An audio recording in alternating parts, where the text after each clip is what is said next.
ಎಲ್ಲರಿಗೂ ನಮಸ್ಕಾರ ಸ್ನೇಹಿತರೆ. ಸೆಪ್ಟೆಂಬರ್ 7ನೇ ತಾರೀಕು ಭಾನುವಾರದ ದಿನ ರಾತ್ರಿ ಸಮಯದಲ್ಲಿ ರಾಹುಗ್ರಸ್ತ ಸಂಪೂರ್ಣ ಚಂದ್ರಗ್ರಹಣ ಕುಂಭ ರಾಶಿಯಲ್ಲಿ ಏರ್ಪಡುತ್ತಿದೆ. ಈ ಗ್ರಹಣದ ಪ್ರಭಾವದಿಂದ ಯಾವ ರಾಶಿಯವರಿಗೆ ಅಶುಭ ಫಲಗಳು ಪ್ರಾಪ್ತಿಯಾಗುತ್ತೆ, ಯಾವೆಲ್ಲ ರಾಶಿಯವರಿಗೆ ಸುಖ ಸಮೃದ್ಧಿ ಸಂಪತ್ತು ಸಿಗುತ್ತೆ, ಯಾವೆಲ್ಲ ರಾಶಿಯವರು ಶುಭವನ್ನು ಅನುಭವಿಸುತ್ತಾರೆ, ಯಾವೆಲ್ಲ ಕಷ್ಟಗಳು ಮುಂದಿನ ದಿನಗಳಲ್ಲಿ ಎದುರಾಗುತ್ತದೆ, ಇನ್ನು ಮುಂದಿನ 6 ತಿಂಗಳ ಕಾಲ ಬಾಧಿಸುತ್ತದೆ, ಈ ರಾಶಿಯಲ್ಲಿರುವಂಥವರಿಗೆ ಯಾವ ಪರಿಹಾರವನ್ನು ತಪ್ಪದೆ ಪಾಲಿಸಿಕೊಳ್ಳಬೇಕು, ಗ್ರಹಣದ ಶಾಂತಿ ವಿಧಿವಿಧಾನ ದಾನ ಧರ್ಮಗಳನ್ನು ವಿವರವಾಗಿ ಇವತ್ತಿನ ವಿಡಿಯೋದಲ್ಲಿ ಸಂಪೂರ್ಣವಾಗಿ ನೋಡ್ತಾ ಹೋಗೋಣ. ಅದಕ್ಕೂ ಮುನ್ನ ನೀವು ಕೂಡ ದೇವರು ಹಾಗೂ ಜ್ಯೋತಿಷ್ಯ ಶಾಸ್ತ್ರವನ್ನು ನಂಬುವುದಾದರೆ ಈಗಲೇ ವಿಡಿಯೋಗೆ ಒಂದು ಲೈಕ್ ಕೊಟ್ಟು ತಪ್ಪದೆ ನಮ್ಮ ಚಾನಲ್ನ ಸಬ್ಸ್ಕ್ರೈಬ್ ಮಾಡಿ, ಹಾಗೆ ಪಕ್ಕದಲ್ಲಿ ಇರುವಂಥ ಬೆಲ್ ಐಕನ್ನ ಪ್ರೆಸ್ ಮಾಡಿ. ಹಾಗೂ ನಿಮ್ಮ ಜೀವನದ ಸಮಸ್ಯೆಗಳಾದ ವಿದ್ಯೆ, ಆರೋಗ್ಯ, ಕೋರ್ಟ್ ಕೇಸ್, ಪ್ರೀತಿಯಲ್ಲಿ ನಂಬಿ ಮೋಸ, ಇನ್ನು ಮುಂತಾದ ಸಮಸ್ಯೆಗಳಿಗೆ ಡಿಸ್ಪ್ಲೇ ಆಗುತ್ತಿರುವ ಗುರುಜಿ ನಂಬರ್ಗೆ ಕರೆ ಮಾಡಿ ನಿಮ್ಮ ಸಮಸ್ಯೆಗಳನ್ನು ಪರಿಹಾರ ಮಾಡಿಕೊಳ್ಳಿ. ಈ ಚಂದ್ರಗ್ರಹಣದ ಸ್ಪರ್ಶಕಾಲ ರಾತ್ರಿ 9:55. ಚಂದ್ರಗ್ರಹಣದ ಮೋಕ್ಷಕಾಲ ಅರ್ಧರಾತ್ರಿ 1:26. ಒಟ್ಟಾರೆಯಾಗಿ 3:35 ಕಾಲ ಗ್ರಹಣದ ಜರುಗುವ ಸಾಧ್ಯತೆ ಇದ್ದು, ಜ್ಯೋತಿಷ್ಯ ಶಾಸ್ತ್ರದಲ್ಲಿ ಗ್ರಹಣ ಗೋಚಾರ ಫಲ ಎಂಬ ಗೋಚಾರವಿದೆ. ಈ ಗ್ರಹಣ ಗೋಚಾರ ಏನು ಹೇಳುತ್ತದೆ ಅಂದರೆ, ಜನ್ಮ ರಾಶಿಯಿಂದ ಲೆಕ್ಕ ಹಾಕಿದಾಗ ಬರುವಂತಹ 1, 4, 8 ಹಾಗೂ 12ನೇ ಮನೆಯಲ್ಲಿ ಗ್ರಹಣ ನಡೆದರೆ ಆ ಒಂದು ಗ್ರಹಣದಿಂದ ಅಶುಭ ಫಲಗಳು ಪ್ರಾಪ್ತಿಯಾಗುತ್ತೆ. ಆ ಗ್ರಹಣದ ಫಲದಿಂದಾಗಿ ರಾಶಿ ಚಕ್ರದವರಿಗೆ ಜೀವನದಲ್ಲಿ ಏಳು ಬೀಳು ಕಷ್ಟ ಕಣ್ಣೀರು ಹೆಚ್ಚಾಗುತ್ತದೆ. ಆದ್ದರಿಂದ ಈ ಚಂದ್ರಗ್ರಹಣದ ದಿನದಂದು ಹಿಡಿದು ಈ 6 ತಿಂಗಳುಗಳ ಕಾಲ ಅತಿ ಜಾಗರೂಕತೆಯಿಂದ ಇರಬೇಕಾದಂತಹ ಈ ರಾಶಿಗಳಲ್ಲಿ ಮೊಟ್ಟ ಮೊದಲನೆಯ ರಾಶಿ ಬಂದು ಕುಂಭರಾಶಿ. ಕುಂಭರಾಶಿ ಏಕೆಂದರೆ ಕುಂಭ ರಾಶಿಯಲ್ಲಿ ಗ್ರಹಣ ನಡೆಯುತ್ತಿರುವುದರಿಂದ ಈ ರಾಶಿ ಚಕ್ರದಲ್ಲಿರುವಂತಹ ಜನರಿಗೆ ಹಲವಾರು ಕಷ್ಟಗಳು ಎದುರಾಗುವ ಸಾಧ್ಯತೆ ಇದೆ. ಇದರಿಂದಾಗಿ ಇವರು ಸಾಕಷ್ಟು ಕಷ್ಟಗಳನ್ನು ಎದುರಿಸಬೇಕಾಗಿ ಬರುತ್ತದೆ. ಅಂದುಕೊಂಡಂತಹ ಕೆಲಸಗಳು ಯಾವುದು ಕೂಡ ನಡೆಯುವುದಿಲ್ಲ.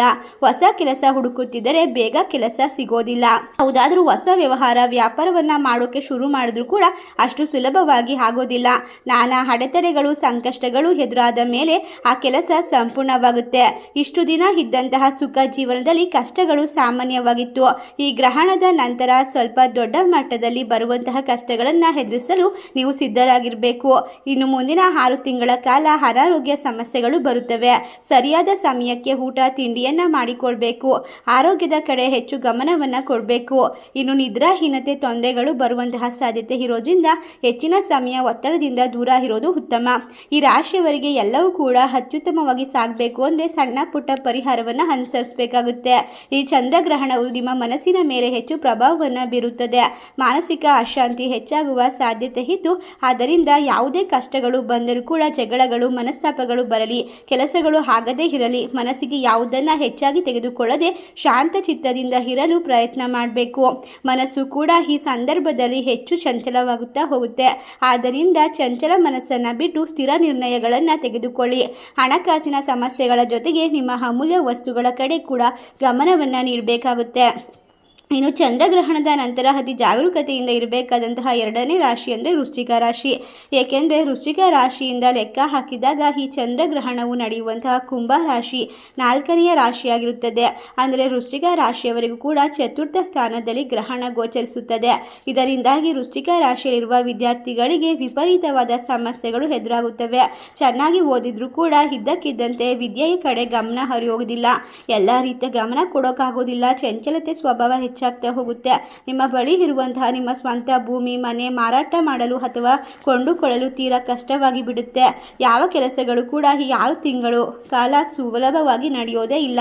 ಇನ್ನು ವೃಶ್ಚಿಕ ರಾಶಿಯವರ ತಾಯಿಯ ಆರೋಗ್ಯದಲ್ಲಿ ಕೂಡ ಏರುಪೇರಾಗುತ್ತೆ. ತಾಯಿಯ ಆರೋಗ್ಯದ ಕಡೆ ಹೆಚ್ಚು ಗಮನವನ್ನು ನೀಡಬೇಕು. ನಿಮ್ಮ ಬಳಿ ಇರುವಂತಹ ಹಣವನ್ನು ಖರ್ಚು ಮಾಡಬೇಕಾದ್ರೂ ಕೂಡ ಸಾಲಗಳನ್ನು ಮತ್ತೊಬ್ಬರಿಗೆ ನೀಡಬೇಕಾದ್ರೂ ಕೂಡ ಸ್ವಲ್ಪ ಜಾಗರೂಕತೆಯಿಂದ ಇರೋದು ಉತ್ತಮ. ಇನ್ನು ಚಂದ್ರಗ್ರಹಣದ ನಂತರ ಅತಿ ಎಚ್ಚರಿಕೆಯಿಂದ ಇರಬೇಕಾದಂತಹ 3ನೇ ರಾಶಿ ಅಂದರೆ ಕರ್ಕಾಟಕ ರಾಶಿ. ಏಕೆಂದರೆ ಕರ್ಕಾಟಕ ರಾಶಿಯಿಂದಲೇ ಹಾಕಿರುವಂತಹ ಗ್ರಹಣದ ನಡೆಯುತ್ತಿರುವಂತಹ ಸಂದರ್ಭ ಕುಂಭ ರಾಶಿ 8ನೇ ಮನೆಯ ರಾಶಿಯಾಗಿರುತ್ತದೆ. ಕಟಕ ಸಿಂಹ ಕನ್ಯಾ ತುಲಾ ವೃಶ್ಚಿಕ ಧನಸ್ಸು ಮಕರ ಕುಂಭ ಕರ್ಕಾಟಕ ರಾಶಿಯವರಿಗೆ ಅಷ್ಟಮದಲ್ಲಿ ಗ್ರಹಣ ಜರುಗುತ್ತಿದೆ. ಆದ್ದರಿಂದ ಬೇಕಾದರೂ ಕೂಡ ಮೈ ತುಂಬ ಕಣ್ಣಾಗಿರಬೇಕು. ವಾಹನವನ್ನು ಚಲಾಯಿಸುವಾಗ ತುಂಬ ಜಾಗರೂಕತೆಯಿಂದ ಇರಬೇಕು. ಅಪಘಾತವಾಗುವ ಸಾಧ್ಯತೆಗಳು ಹೆಚ್ಚಾಗಿರುತ್ತೆ. ಸಮಯಕ್ಕೆ ಸರಿಯಾಗಿ ಆಹಾರ ತೆಗೆದುಕೊಂಡಿಲ್ಲ ಅಂದರೆ ಆರೋಗ್ಯಕರ ಸಮಸ್ಯೆಗಳು, ಅನಾರೋಗ್ಯ ಸಮಸ್ಯೆಗಳು ಹೆಚ್ಚಾಗ್ತಾ ಹೋಗುತ್ತೆ. ಆರೋಗ್ಯ ಕೆಡುವಂತಹ ಕಟ್ಟಿಟ್ಟ ಬುದ್ಧಿ ಅಂತ ಹೇಳಿದ್ರೆ ತಪ್ಪಾಗುವುದಿಲ್ಲ. ಇನ್ನು ಎಚ್ಚರಿಕೆಯಿಂದ ಇರಬೇಕಾದಂತಹ ಅಪರೂಪವಾದ ನಿಂದನೆಗಳು ಬರುವಂತಹ ಸಾಧ್ಯತೆ ನಿಮ್ಮ ಮೇಲಿರುತ್ತೆ. ಆದ್ದರಿಂದ ನಿಮ್ಮ ಹಿಂದೆ ಪಿತೂರಿಗಳನ್ನು ಸಹ ನಡೆಸ್ತಾರೆ. ಇದರ ಕಡೆ ಗಮನವನ್ನು ನೀಡಿ ಹಣಕಾಸಿನ ಖರ್ಚುಗಳನ್ನು ಹೆಚ್ಚಾಗಿ ಮಾನಸಿಕ ಚಿಂತೆಗಳನ್ನು ಕೂಡ ವೃದ್ಧಿ ಮಾಡ್ತಾ ಹೋಗುತ್ತೆ. ಎಲ್ಲ ವಿಷಯದಲ್ಲೂ ಕೂಡ ಆದಷ್ಟು ನೀವು ಎಚ್ಚರಿಕೆಯಿಂದ ಇರೋದು ಉತ್ತಮ. ಇನ್ನು ಸಂಪೂರ್ಣವಾಗಿ ಚಂದ್ರಗ್ರಹಣದಿಂದ ಅತಿ ಜಾಗರೂಕತೆಯಿಂದ ಇರಬೇಕಾದಂತಹ 4ನೇ ರಾಶಿ ಬಂದು ಕೊನೆಯ ರಾಶಿ ಬಂದು ಮೀನರಾಶಿ. ಈ ರಾಶಿಯವರಿಗೆ ಏಕೆಂದರೆ ಮೀನರಾಶಿಯವರಿಗೂ ಕೂಡ ಈ ಒಂದು ಗ್ರಹಣದಿಂದ ಲೆಕ್ಕ ಹಾಕಿದಾಗ ಕುಂಭ ರಾಶಿಯು 12ನೇ ರಾಶಿಯಾಗಿರುತ್ತೆ. ಇದರಿಂದಾಗಿ ಇವರಿಗೆ ಬಹಳಷ್ಟು ಕಷ್ಟ, ನೋವು ಎದುರಾಗುವ ಸಾಧ್ಯತೆ ಇದೆ. ಆರೋಗ್ಯ ಸಮಸ್ಯೆಗಳು, ಮನೆಯಲ್ಲಿ ಹಣಕಾಸಿನ ಸಮಸ್ಯೆಗಳು ಎದುರಾಗುತ್ತೆ. ನೀವು ಮಾಡುವಂತಹ ಕೆಲಸದಲ್ಲಿ ವಿಪರೀತವಾದ ಲಾಭವನ್ನು ಕಂಡುಕೊಳ್ಬೇಕು, ಎಲ್ಲ ಕಷ್ಟಗಳಿಂದ ಹೊರಬರಬೇಕು ಅಂತ ಅಂದರೆ ಈ ಸಂದರ್ಭದಲ್ಲಿ ಈ ರಾಶಿಯವರು ಎಲ್ಲ ರೀತಿಯ ಮುಂಜಾಗ್ರತೆ ಕ್ರಮಗಳನ್ನು ಪಡ್ಕೊಳ್ಬೇಕು. ಎಷ್ಟೇ ಒಂದು ಕಷ್ಟ ಬಂದರೂ ಕೂಡ ಚಿಂತೆ ಮಾಡ್ದೇನೆ ಎಲ್ಲವನ್ನ ನಿರ್ವಹಿಸುವಂತಹ ಶಕ್ತಿಯನ್ನು ಪಡ್ಕೊಳ್ಳಿ. ಈ ರಾಶಿಯವರಿಗೆ ಇರುವಂತಹ ನಾನಾ ರೀತಿಯ ಸಮಸ್ಯೆಗಳು ದೂರವಾಗ್ತಾ ಹೋಗುತ್ತೆ. ಈ 4 ರಾಶಿಯಲ್ಲಿರುವಂತಹ ಜನರಿಗೆ ಎಚ್ಚರಿಕೆಯಿಂದ ಇರಬೇಕಾದ್ರೆ ಇನ್ನು ಅದೃಷ್ಟವನ್ನು ಪಡೆದುಕೊಳ್ಳುವಂತಹ 3 ರಾಶಿಗಳು ಅಂತ ಅಂದರೆ ಈ ರಾಶಿಯಲ್ಲಿ ಇರ್ತಕ್ಕಂಥ ಜನರಿಗೆ ಇನ್ನು ಮುಂದೆ ವ್ಯಾಪಾರ, ವ್ಯವಹಾರ, ವಹಿವಾಟುಗಳು ಅದ್ಭುತವಾಗಿರುತ್ತೆ. ಸಿಂಹ ರಾಶಿಯವರಿಗೆ ಜೀವನದಲ್ಲಿ ಉತ್ತುಂಗದ ಶಿಖರವನ್ನು ಏರಬಹುದು. ಧನಸು ರಾಶಿಯವರಿಗೂ ಕೂಡ ಎಲ್ಲ ರೀತಿಯ ಸಂದರ್ಭಗಳು, ಕಷ್ಟಗಳು ನಿವಾರಣೆ ಆಗ್ತಾ ಹೋಗುತ್ತೆ. ಇನ್ನು ಮುಂದೆ ಅತ್ಯಂತ ಶುಭ ಫಲವನ್ನು ಪಡ್ಕೊಳ್ತೀರಾ. ಮುಂದಿನ ರಾಶಿ ಕನ್ಯಾ ರಾಶಿ. ಈ 3 ರಾಶಿಯವರು ಅತ್ಯದ್ಭುತವಾದ ಸಮಯವನ್ನು ಬರಮಾಡಿಕೊಂಡು ನೆಮ್ಮದಿಯಾದ ಜೀವನವನ್ನು ಪಡ್ಕೊಳ್ಬಹುದು. ಇನ್ನು ಈ ರಾಶಿಯವರಿಗೆ ಯಾವುದೇ ತೊಂದರೆಗಳು ಬಂದರೂ ಕೂಡ ಎಲ್ಲವನ್ನ ದೂರ ಮಾಡ್ಕೊಳ್ಳೋಕೆ ಸಣ್ಣ ಪುಟ್ಟ ಪರಿಹಾರ ತಂತ್ರವನ್ನು ಅನುಸರಿಸಬೇಕಾಗುತ್ತೆ. ಯಾವುದೇ ಕಷ್ಟ ಬಂದರೂ ಕೂಡ ಕುಗ್ಗದೆ ಮನೆಯಲ್ಲಿ ಕೆಲವು ಶಾಂತಿಗಳನ್ನು ಮಾಡ್ಕೊಳ್ಳೋದ್ರಿಂದ, ಪರಿಹಾರವನ್ನು ಪಾಲಿಸೋದ್ರಿಂದ ನಿಮ್ಮ ಕಷ್ಟಗಳು ದೂರವಾಗುತ್ತೆ. ನಿಮ್ಮ ಇಷ್ಟ ದೇವರ ಪೂಜೆ, ಆರಾಧನೆ ಯಾವಾಗಲೂ ಮಾಡಿಕೊಳ್ಬೇಕು.